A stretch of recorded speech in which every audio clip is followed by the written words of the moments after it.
શ્રી કૃષ્ણ, જય માતાજી, હર હર મહાદેવ। આજે આપણે ભાઈ બહેનના પવિત્ર તહેવાર રક્ષાબંધન વિશે વાત કરશું। રક્ષાબંધનને બળેવ પણ કહેવામાં આવે છે। શ્રાવણ સુદ પૂનમના રોજ બળેવ આવે છે। આ દિવસે બ્રાહ્મણો જનોઈ બદલે છે અને પોતાના યજમાનોને રાખડી બાંધી તેમનું દીર્ઘાયુષ્ય ઈચ્છે છે।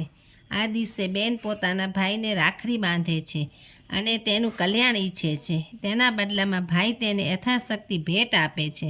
આ દિવસ રક્ષાબંધન તરીકે પણ ઓળખાય છે અને બળેવ તરીકે પણ ઓળખાય છે।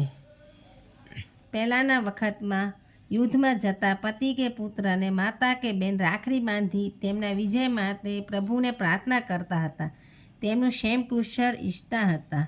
પ્રાચીન કાળમાં જ્યારે મહાભારતનું યુદ્ધ થયું ત્યારે કુંતા માતાએ અભિમન્યુને રાખડી બાંધી હતી।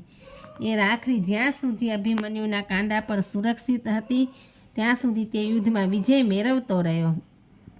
ચિત્તોડની રાણી જોધાબાઈએ પોતાની માતૃભૂમિના રક્ષણાર્થે મોગલ બાદશાહ હુમાયુને રાખડી મોકલી અને તેને પોતાના ભાઈ બનાવ્યો હતો।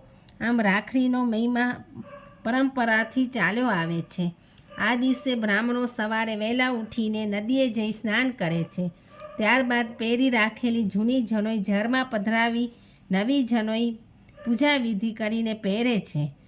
બળેવના દિવસને કેટલાક લોકો નાળિયેરી પૂનમ પણ કહે છે, કેટલાક લોકો રક્ષાબંધન પણ કહે છે।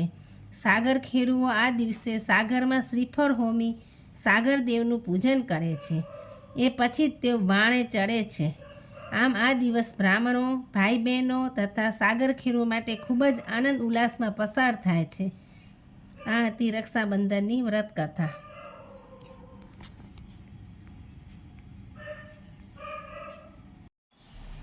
જય શ્રી કૃષ્ણ, જય માતાજી, હર હર મહાદેવ।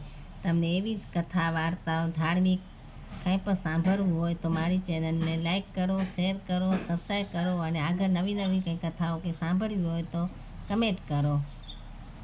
હર હર મહાદેવ।